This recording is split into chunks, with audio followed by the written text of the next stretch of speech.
Ucapan Henry terbukti. Ambisi gila Messi untuk menang sangat gila. Untuk kali pertama Inter Miami tidak berhasil menciptakan gol, dan itu terjadi saat untuk kali pertama juga Messi tak berkontribusi dalam hal assist ataupun gol. Ini jelas menunjukkan jika ketergantungan Miami pada Messi begitu besar. Di mana saat Messi dijaga dengan ketat oleh para pemain lawan, pemain lain belum berhasil mengambil peran tersendiri untuk membuat perbedaan. Hal yang sempat membuat Messi frustasi hingga memilih untuk menggiring bola sendirian jelang berakhirnya pertandingan. Jadi ketika bola kembali ke kiper, dia berlari kembali dan meminta bola penjaga gawang memberinya bola, dan Messi kemudian berlari melewati seluruh tim dan mencetak gol. Saya melakukan hal-hal seperti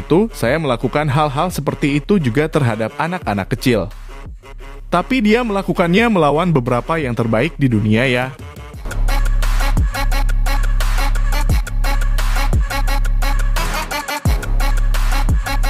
Masih ingatkah dengan ucapan Thierry Henry beberapa tahun silam dalam interview yang Henry lakukan dengan Iris Time? Legenda timnas Prancis yang juga pernah bermain untuk Barcelona itu pernah bercerita apa yang Messi lakukan saat dirinya marah di lapangan. Saat itu dalam sesi latihan, tim Katalan Henry melihat bagaimana Messi meminta bola langsung ke kiper, membawa bola sendiri melewati tiap pemain Barca yang menjadi lawannya dan menciptakan gol. Bagi Henry ia juga melakukan hal tersebut, tapi dengan anak-anak kecil. Sedangkan Lionel Messi lakukannya saat menghadapi pemain-pemain seperti Yaya Toure, Puyol, Iniesta, Xavi. Cerita itu mungkin sederhana, tapi menggambarkan apa yang bisa dilakukan Messi saat dia marah. Dia punya kepercayaan diri besar dengan kemampuannya untuk melewati tiap lawan-lawannya.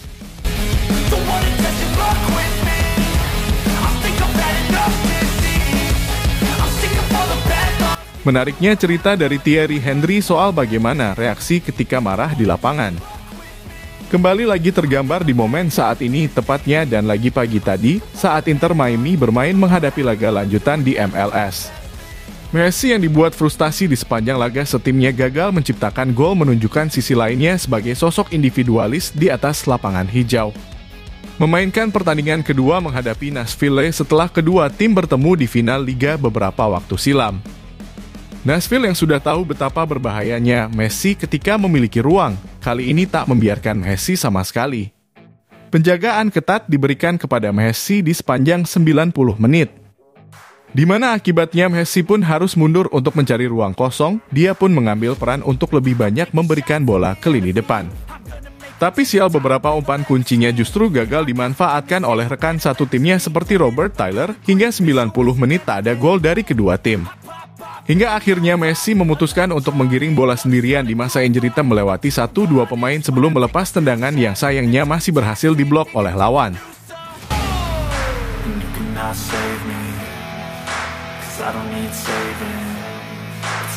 Dalam laga yang pada akhirnya berakhir dengan skor imbang 0-0 sendiri, Messi keluar sebagai pemain dengan rating tertinggi di atas lapangan.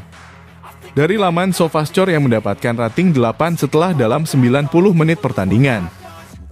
Dirinya berhasil membuat 93 sentuhan dengan bola, 2 kipas, 80% umpan akurat, dengan 2 tembakan on target, dan 5 lainnya di blok lawan.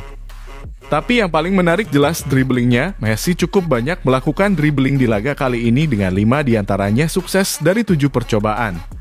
Sweeping inilah yang menggambarkan jika Messi juga cukup frustasi saat rekannya terkadang tak memainkan pertandingan yang baik pagi tadi. Untuk pertama kalinya Inter Miami tidak menciptakan gol, tim milik David Beckham Inter Miami melanjutkan tren tak terkalahkannya sejak Messi tiba di kota Florida. Tapi mereka juga tidak menang untuk pertama kalinya sejak bintang Argentina itu tiba bergabung. Ini juga adalah kali pertama tim Inter Miami gagal menciptakan gol dalam sebuah pertandingan. Setelah dalam 10 laga terakhir sejak Messi tiba. Tim ini selalu menciptakan gol dan meraih kemenangan. Kondisi ini membuktikan meski keajaiban Messi selalu bisa datang kapan saja, tapi Messi juga manusia bukan.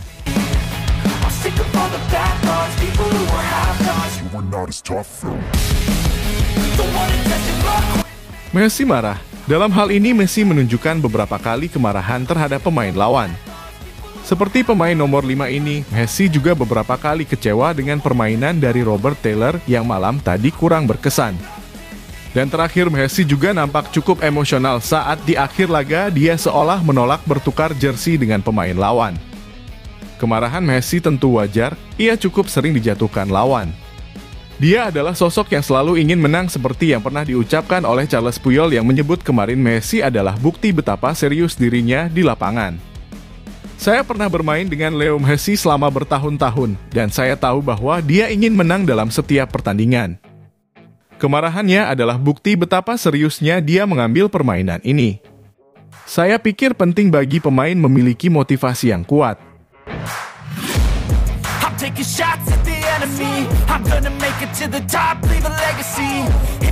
Dengan hasil imbang ini, Messi gagal mengangkat posisi Inter Miami di peringkat klasemen sementara MLS.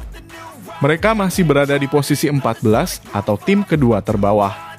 Tak masalah sebenarnya karena memang tak ada target tinggi di MLS. Kali ini mereka mungkin akan sulit untuk masuk playoff. Tapi 2 trofi tetap bisa dimiliki Messi di musim perdananya di Inter Miami. Bisa memenangkan Liga Cup dan masuk ke final US Open. Ya, jadi itulah cerita di balik kemarahan Messi dan sisi individualisnya yang keluar saat ia pikir waktunya untuk mengubah permainan telah tiba.